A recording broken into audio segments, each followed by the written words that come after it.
আসসালামু আলাইকুম। হ্যালো শিক্ষার্থী বন্ধুরা, তোমরা সবাই কেমন আছো? আমি রাকিবুল হাসান তোমাদের সামনে আরেকটি লেসন নিয়ে উপস্থিত হয়েছি।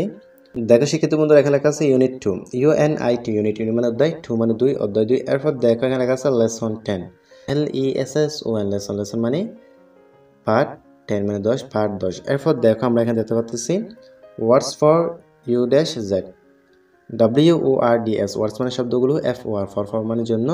এরপর দেখো আমরা এখানে দেখতে পাচ্ছি একটি ছোট হাতের ইউ এবং একটি বড় হাতের ইউ, এরপর এখানে একটি ছোট হাতের জেড এবং একটি বড় হাতের জেড। তাহলে এখানে বলতেছে ওয়ার্ডস ফর U-Z, ইউ থেকে জেড এর জন্য শব্দগুলো, অর্থাৎ ইউ থেকে জেড পর্যন্ত যে বর্ণগুলো আছে, যে লেটারগুলো আছে, এইগুলো দিয়ে শব্দ তৈরি করতে বলতেছে। তাহলে এই অধ্যায়ের নাম হচ্ছে ওয়ার্ডস ফর U-Z।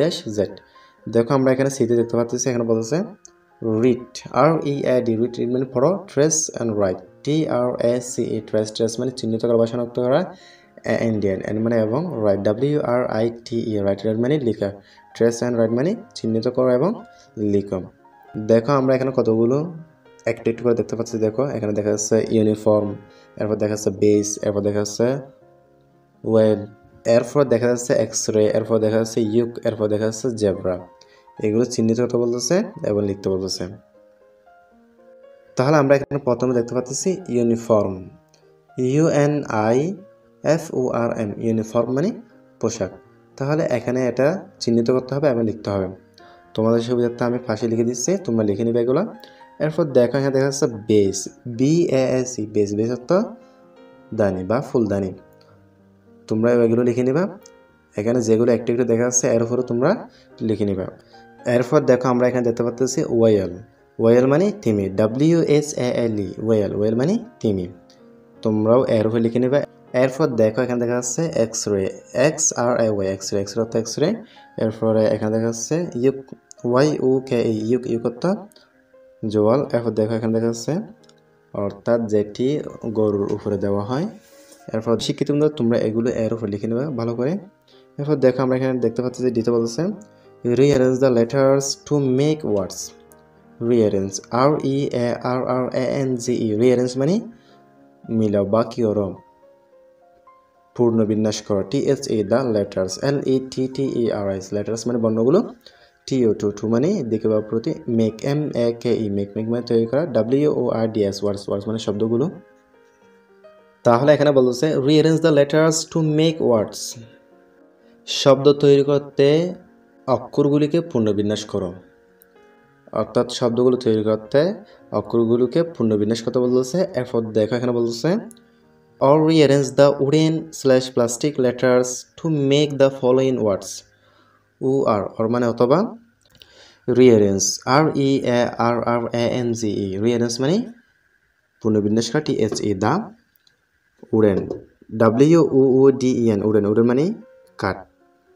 এরপর দেখো এখানে বলতেছে প্লাস্টিক, PLASTIC, প্লাস্টিক মানে প্লাস্টিক, লেটার্স, LETTERS, লেটার্স মানে বর্ণগুলো। এরপর এখানে বলতেছে TO, মানে প্রতি। এরপর এখানে বলতেছে মেক, MAKE, মেক, মেক মানে তৈরি করা, THE, দা মানে নির্দিষ্ট, ফলোইন, FOLLOWING, ফলোইন মানে অনুসরণ, ওয়ার্ডস, WORDS, ওয়ার্ডস মানে শব্দগুলো। তাহলে এখানে বলতেছে অর অথবা rearrange the wooden/plastic letters to make the following words, অথবা কাঠের বা প্লাস্টিকের অক্ষরগুলিকে পূর্ণ বিন্যাস করেন নিচের শব্দগুলো তৈরি করুন। অর্থাৎ নিচে যে শব্দগুলো আছে এগুলো কি করতে বলছে, পূর্ণ বিন্যাস করতে বলতেছে। অর্থাৎ এগুলা মিলিয়ে লিখতে বলতেছে, এগুলো এলোমেলো দেওয়া আছে, এগুলো আমরা সাজিয়ে লিখবো। রিঅ্যারেঞ্জ মানে সাজিয়ে লেখা, যেগুলো এলোমেলো দেওয়া থাকবে এগুলো সাজিয়ে লিখতে হবে। দেখো আমরা এখানে দেখতে পাচ্ছি একটি ফুলদানি দেখা যাচ্ছে, এখানে আছে বেস, এই বেস এটা আমাদেরকে সাজিয়ে লিখতে হবে।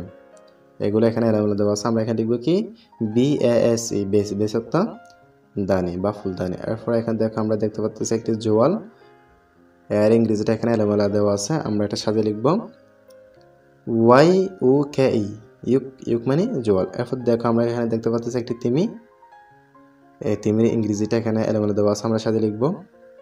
এখানে হবে কি WSALE, ওয়েল, ওয়েল মানে তিমি।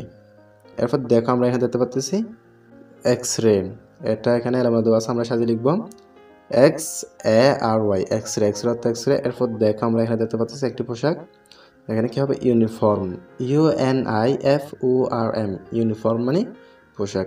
এরপর দেখো আমরা এখানে একটি দেখতে পাচ্ছি জেব্রা, এটা আমরা সাজিয়ে লিখব ZEBRA, জেব্রা, জেব্রা অর্থ জেব্রা। তাহলে শিক্ষার্থী বন্ধুরা তোমরা এগুলো ভালো করে দেখে নেবা। আজকে পর্যন্ত সব ভালো থাকবেন, সুস্থ থাকবেন, আল্লাহ হাফেজ।